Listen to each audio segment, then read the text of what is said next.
and therefore I'll not put the question. The Honorable Otiende Amolo.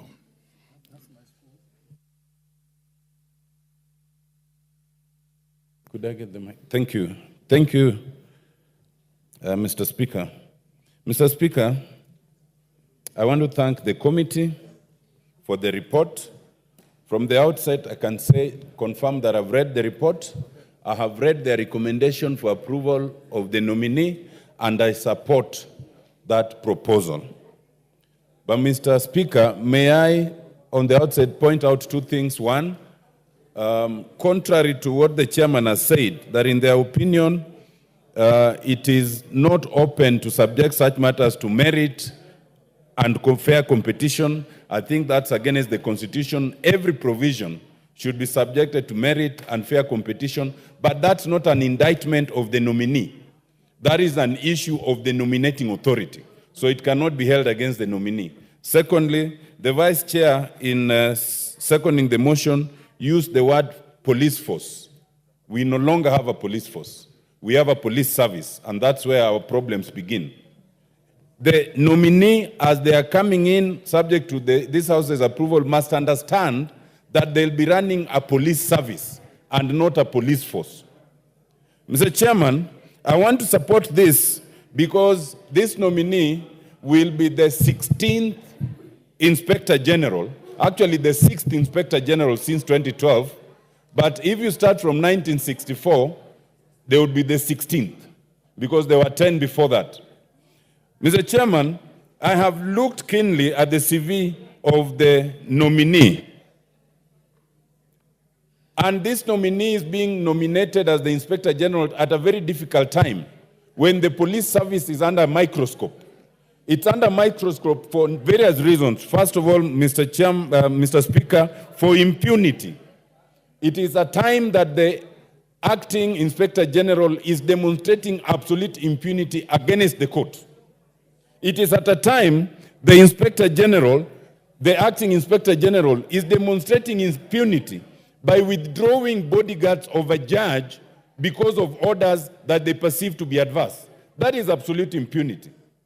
Mr. Chairman, it is also at a time when there are unexplained disappearances and abductions. Just this morning, the chairman was made to commit to make a statement tomorrow.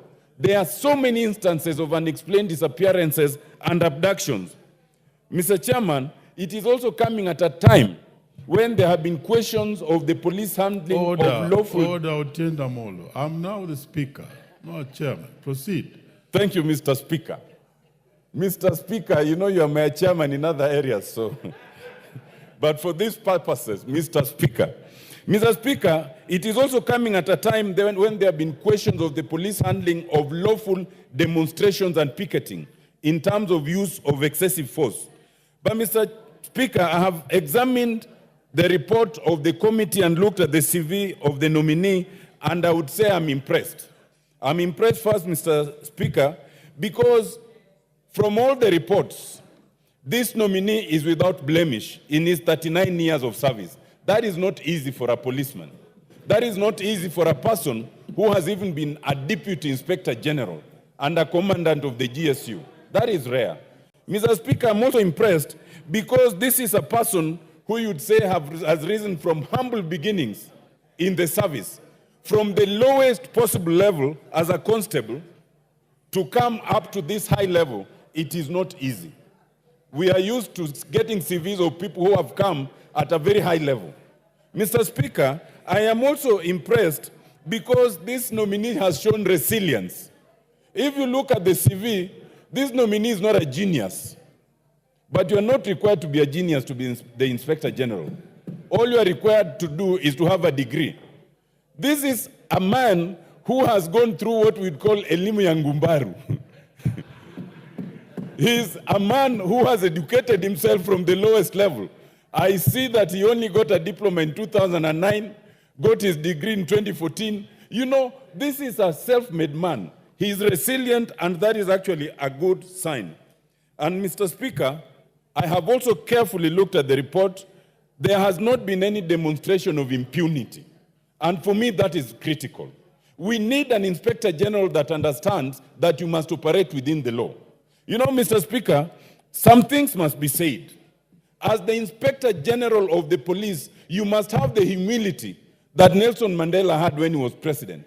When Nelson Mandela was confronted with a court order that was adverse to government and he was urged to defy it, he said that I do not agree with the court, but in the interest of this country, I will comply with those court orders. That is what an Inspector General must do, because as the foremost enforcer of the law, you must be seen to respect the law. If you don't, then those to whom you enforce the law will not respect the law. And I fault the acting Inspector General right now for showing impunity. When the courts require you to appear, all you need is appear. You don't need to defy and then issue a press conference explaining the functional and operational independence of the police service. There is no independence from the authority of the court. There is no independence from the authority of parliament. Your independence is within what is defined. When you are summoned by parliament, you must come. When you are summoned by the court, you must come. That kind of impunity is unacceptable. Indeed, Mr. Speaker, the acting Inspector General should know that he's working on thin ice. First of all, strictly speaking, there is no provision to appoint an acting Inspector General. And I dare the committee to consider this matter. Section 16 of the National Police Service Act allows the President to appoint an acting Inspector General in the event of temporary absence of the Inspector General, which means there must be an Inspector General who is absent. Where there is no Inspector General, you cannot act. You cannot appoint someone acting. So when you have been, by the generosity of happenstance, appointed an acting Inspector General, you cannot then demonstrate such absolute impunity. You should be humble, because that happenstance can be withdrawn anytime. Mr. Speaker, I want to support this appointment. I want to urge that as Mr. Kanja comes in as the IG, let him demonstrate why we changed the police from a force to a service. Let him demonstrate the ability and confidence on what President Ruto promised, that there will be no unexplained disappearances. Let us have an era where we do not have that kind of thing. Let us have an era where everybody respects the law, everybody is below the law, and everyone then is held accountable. Mr. Speaker, I support. Leader. Give me the mic. Thank you very much, Honorable Speaker. Honorable Speaker, I stand to support this report and also to support the appointment of one Douglas Kanja Kiroche as the Inspector General of the Police. Honorable Speaker, allow me to say this at the beginning. This country and the Constitution transformed the police from a force to a service. Douglas Kanja is a man who can provide service in the police force, in the police service. He's not that person that will turn it from service to force. We have a candidate, Honorable Speaker, that is a humble man, a man who respects both the mighty and the lowly. He is a man that is destined to ensure that human rights in this country are respected. I know Douglas Kanja. I worked with him when he was the county commander in Kilifi. He was the boss of the county, but he worked with even the lowest of people. And today, if Kanja steps in Kilifi, everybody respects him. Everybody says this is a man that lived his time here well. I am sure even when he takes the seat at Vigilance House, people will be happy that we have that kind of an Inspector General. He has his job cut for him. And I think he's the best Inspector General we can have at this particular time, when